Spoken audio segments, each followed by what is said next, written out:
ഹാജിമാരെല്ലാം നാട്ടിലോട്ട് കടന്നു വരികയാണ്. വിശുദ്ധമായ ഹജ്ജ് കർമ്മം കഴിഞ്ഞ് ഹാജിമാര് നമ്മുടെ നാട്ടിലോട്ട് കടന്നു വരുമ്പോൾ എങ്ങനെയാണ് അവരെ സ്വീകരിക്കേണ്ടത്? ഒരു ഹാജിയെ കണ്ടുമുട്ടിയാൽ പ്രധാനപ്പെട്ട 3 കാര്യങ്ങൾ നാം ചെയ്യേണ്ടതുണ്ട്. എന്താണ് ആ കാര്യങ്ങൾ? ഇൻഷാ അല്ലാഹ് ഈ വീഡിയോയിലൂടെ നമുക്കത് പഠിക്കാം. അള്ളാഹു നമുക്ക് തൗഫീക്ക് നൽകട്ടെ. ആമീൻ. ബിസ്മില്ലാഹിർ റഹ്മാനിർ റഹീം.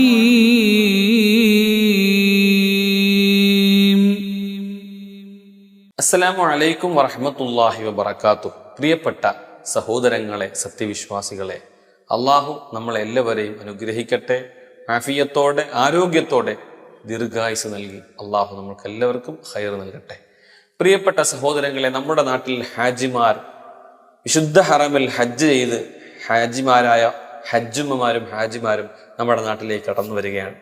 എന്തെല്ലാം കാര്യങ്ങളാണ് നാം ശ്രദ്ധിക്കേണ്ടത്? ഹാജിമാരെ എല്ലാം യാത്രയാക്കിയപ്പോൾ വളരെ ആവേശത്തോടെ, സന്തോഷത്തോടെ ദുആ ചെയ്യണമേ എന്ന് പറഞ്ഞവരെ നമ്മൾ കണ്ണുനീരോടുകൂടി ദുആ ചെയ്ത് യാത്രയാക്കി. അൽഹംദുലില്ലാഹ്, നല്ല രീതിയിൽ ഹജ്ജുൽ അക്ബർ വെള്ളിയാഴ്ചയും അറഫയും ഒരുമിച്ച് വന്ന ഏറ്റവും നല്ല ഹജ്ജ് ചെയ്തവരായി അവർ നമ്മുടെ നാട്ടിൽ മടങ്ങിയെത്തുമ്പോൾ നമ്മുടെ കുടുംബത്തിലുള്ള, നമ്മുടെ നാട്ടിലുള്ള, നമ്മുടെ മഹലിലുള്ള നമ്മുടെ കൂട്ടുകാരായ, നമ്മുടെ പ്രിയപ്പെട്ടവരായ ഹാജിമാരെ എങ്ങനെയാണ് വരവേൽക്കേണ്ടത്? എൻ്റെ പ്രിയപ്പെട്ട സഹോദരങ്ങൾ ശ്രദ്ധിക്കണം.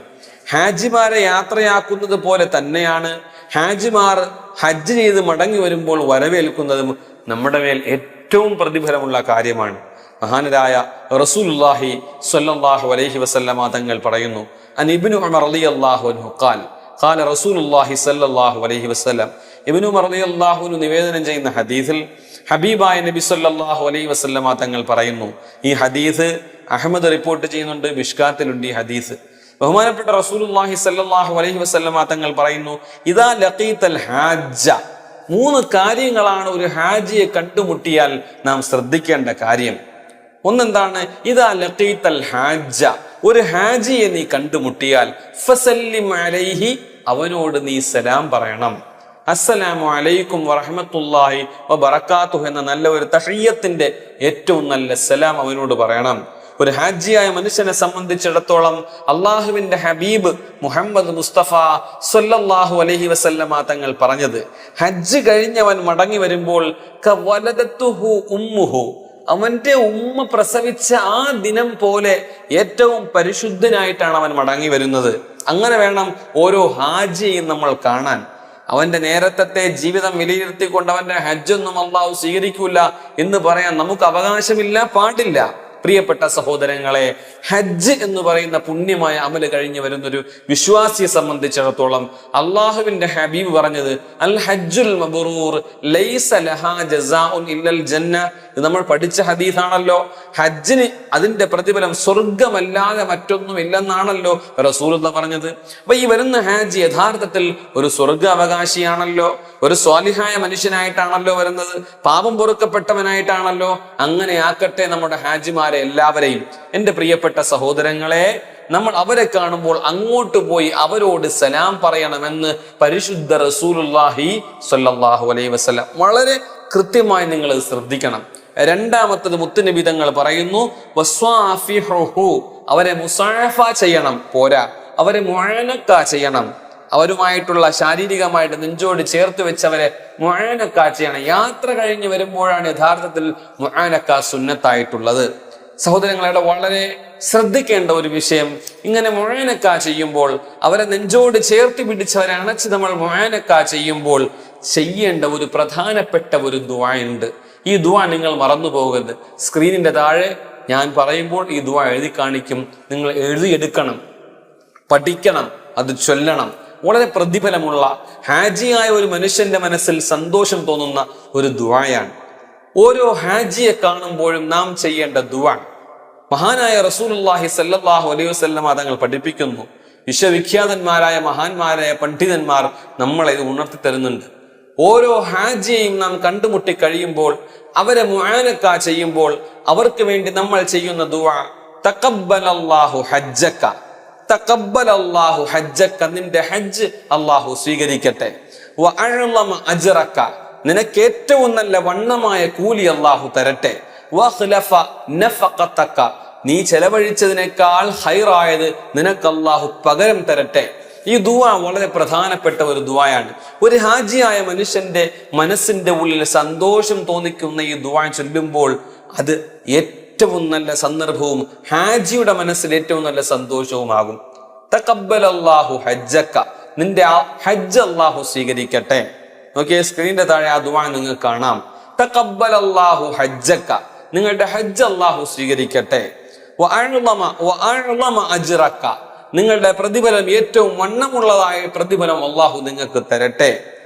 മാത്രമല്ല നമ്മൾ വീണ്ടും പറയുന്നു, വഅഖ്ലഫ നഫഖതക, ഹജ്ജിന് വേണ്ടി നിങ്ങൾ ചെലവഴിച്ച പൈസയേക്കാൾ ഏറ്റവും നല്ലതിനെ അല്ലാഹു നിങ്ങൾക്ക് പകരം തരട്ടെ. കാരണം ഹജ്ജിന് വേണ്ടി ധാരാളം പൈസ ചെലവഴിച്ചു പോയവരാണല്ലോ നമ്മുടെ ഹാജിമാർ. മുത്തുനബി സല്ലല്ലാഹു അലൈഹി വസല്ലമ തങ്ങൾ പറയുന്നു, അന്നഫഖതു ഫിൽ ഹജ്ജി, ഹജ്ജിന് വേണ്ടി ചെലവഴിച്ച സമ്പത്ത് കന്നഫഖതി ഫീ സബീലില്ലാഹി ബിസബഇമിഅത്തി ളഅഫിൻ, 700 ഇരട്ടി അള്ളാഹുവിന്റെ മാർഗത്തിൽ 700 ഇരട്ടി, അതിനേക്കാൾ 700 ഇരട്ടി ചെലവഴിച്ചവന്റെ പ്രതിഫലമാണെന്ന് ഹബീബായ മുഹമ്മദ് മുസ്തഫ സല്ലല്ലാഹു അലൈഹി വസല്ലമ തങ്ങൾ. ഹജ്ജിന് പോയ ഹാജിമാരാരും ദരിദ്രരാവുകയില്ല, അവർക്ക് ഇടങ്ങേറ് വരികയില്ല, സാമ്പത്തികമായി ബുദ്ധിമുട്ടുണ്ടാവുകയില്ല. ഇതെല്ലാം നമ്മുടെ പണ്ഡിതന്മാർ നമ്മളെ പഠിപ്പിക്കുന്നുണ്ടല്ലോ. പ്രിയപ്പെട്ട സഹോദരങ്ങളെ, സത്യവിശ്വാസികളെ, ഈ ദുആ നിങ്ങൾ കാണാതെ പഠിച്ചൊന്ന് ചൊല്ലണം. അള്ളാഹു നമുക്ക് തൗഫീക്ക് നൽകുമാറാവട്ടെ.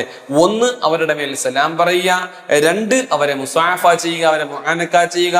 മുആനക ചെയ്യുമ്പോൾ ഈ ദുആ നിങ്ങൾ പറയുക. 3-ാമത്തേത് വളരെ പ്രധാനപ്പെട്ടത്, മുത്തുനബി സല്ലല്ലാഹു അലൈഹി വസല്ലമ തങ്ങൾ പറയുന്നു, വമുറുഹു അയസ്തഗ്ഫിറ ലക ഖബ്ല അൻ യദ്ഖുല ബൈതഹു ഫഇന്നഹു മഗ്ഫൂറുൻ ലഹു. മുത്തുനബി തങ്ങൾ പറയുന്നു, അവന്റെ വീട്ടിൽ അവൻ പ്രവേശിക്കുന്നതിന് മുമ്പ് സാധ്യമാണെങ്കിൽ അവനോട് ഇസ്തിഗ്ഫാർ ചെയ്യുവാൻ, തനിക്ക് വേണ്ടിയിട്ട് മഗ്ഫിറത്തിനെ തേടുവാൻ വേണ്ടിയിട്ട് നിങ്ങൾ അവനോട് അപേക്ഷിക്കണം. കാരണം ഹജ്ജ് ചെയ്തു വരുന്ന ഹാജിക്ക് അവനിക്ക് പിന്നെ 4 മാസത്തോളം കാലം അവന്റെ ദുആക്ക് ഇജാബത്തുണ്ടെന്ന് മഹാന്മാരായ പണ്ഡിതന്മാർ, ഉസ്താദന്മാർ നമ്മളെ പഠിപ്പിക്കുന്നു. പ്രിയപ്പെട്ട സഹോദരങ്ങളെ, വളരെയേറെ ശ്രേഷ്ഠതയുള്ള ഈ അമല് നമ്മൾ ചെയ്യണം. ഹാജിമാരെ ഹജ്ജിന് യാത്ര അയച്ചതുപോലെ തന്നെ അവരെ സ്വീകരിക്കുമ്പോഴുള്ള ഈ അദബുകൾ നമ്മൾ പാലിക്കണം. വളരെ ഗൗരവത്തോടു കൂടി നമ്മൾ എടുക്കണം. അവർ നമുക്ക് വേണ്ടി ദുആ ചെയ്യും. അള്ളാഹുവിന്റെ റസൂല് ദുആ ചെയ്തല്ലോ, അല്ലാഹുമ്മ ഗ്ഫിർ ലിൽ ഹാജി വമൻ ഇസ്തഗ്ഫറ ലഹുൽ ഹാജ്, ഹജ്ജ് ചെയ്തവർക്ക് നീ പുറത്തു കൊടുക്കണമേ അല്ലാഹ്. അതുപോലെ തന്നെ ഹാജിയായ ഒരു മനുഷ്യൻ ആർക്ക് വേണ്ടിയൊക്കെ പൊറുക്കൽ തേടിയോ അവനിക്കും പുറത്തു കൊടുക്കണമേ അല്ലാഹ് എന്ന് ദുആ ചെയ്തതുപോലെ നമ്മുടെ പാപങ്ങൾ പൊറുക്കപ്പെടാൻ ഓരോ ഹാജിയുടെ ദുആയ്ക്കും സാധിക്കും. അതുകൊണ്ട് അവരോട് ദുആ കൊണ്ട് വസിയത്ത് ചെയ്യുക, ആ ഹാജിക്ക് വേണ്ട ബഹുമാനങ്ങൾ കൊടുക്കുക, അവരെ സ്വീകരിക്കുക, അവരെ വീട്ടിൽ വിളിച്ച് നല്ല ഭക്ഷണങ്ങൾ കൊടുക്കുക, അവരെ കൊണ്ട് ദുആ ചെയ്യിപ്പിക്കുക. ഇതൊക്കെ നാട്ടുകാരായ നമ്മൾ ചെയ്യേണ്ട ബാധ്യതയാണെന്ന് ഞാൻ നിങ്ങളെ ഓർമ്മപ്പെടുത്തുകയാണ്. ഇത്തരം ബാധ്യതകളിൽ നിന്നെല്ലാം പിന്മാറി അവരെ കാണുമ്പോൾ പിന്നെ നമ്മൾ സാധാരണഗതിയിലുള്ള ഒരു ബന്ധമല്ല പിന്നെ വേണ്ടത്, അവരെ ബഹുമാനിക്കുക. കാരണം അവർ നല്ലൊരു കർമ്മം കഴിഞ്ഞ് വന്നവരാണ്. അത് അവരെ ആ ഹജ്ജ് അവർ കഷ്ടപ്പെട്ട് ചെയ്ത ആ ഹജ്ജ് സ്വീകരിക്കാൻ വേണ്ടി നമ്മൾ ദുആ ചെയ്യുക. അതാണ് നമ്മൾ പറഞ്ഞ ദുആ, തഖബ്ബലല്ലാഹു ഹജ്ജക, നിങ്ങളുടെ ഹജ്ജ് അല്ലാഹു സ്വീകരിക്കട്ടെ എന്ന്. അതോടുകൂടി നമുക്കും അല്ലാഹു നല്ല രീതിയിൽ ഹജ്ജ് ചെയ്ത് മടങ്ങി വരാനുള്ള സൗഭാഗ്യം അല്ലാഹു നമുക്കും തരുമാറാവട്ടെ. അതുകൊണ്ട് ഈ പറഞ്ഞ കാര്യങ്ങളൊന്ന് വ്യക്തമായി നിങ്ങളുടെ ശ്രദ്ധയിലിരിക്കട്ടെ, ഒരു ഓർമ്മപ്പെടുത്തലാകട്ടെ. നിങ്ങൾക്ക് ഇതിനെക്കുറിച്ച് അറിവുണ്ടാവാം, അറിവില്ലാത്തവരാകാം. കൃത്യമായിട്ട് ഇത് പഠിച്ച് ജീവിതത്തിൽ പകർത്താൻ അല്ലാഹു നമുക്ക് തൗഫീക്ക് നൽകുമാറാവട്ടെ. ഇൻഷാ അല്ലാഹ് വീണ്ടും നമുക്ക് കാണാം. വആഖിറു ദഅവതി അനിൽ ഹംദുലില്ലാഹി റബ്ബിൽ ആലമീൻ. അസ്സലാമു അലൈക്കും വറഹ്മത്തുള്ളാഹി വബറകാതുഹു.